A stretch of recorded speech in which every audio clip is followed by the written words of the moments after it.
So the animal in Balinese we call luwak, but in English we call mongoose or civet cat.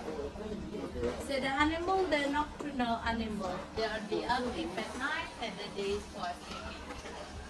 But in here they eat some sweet fruit like a papaya, banana, coconut, or the berries.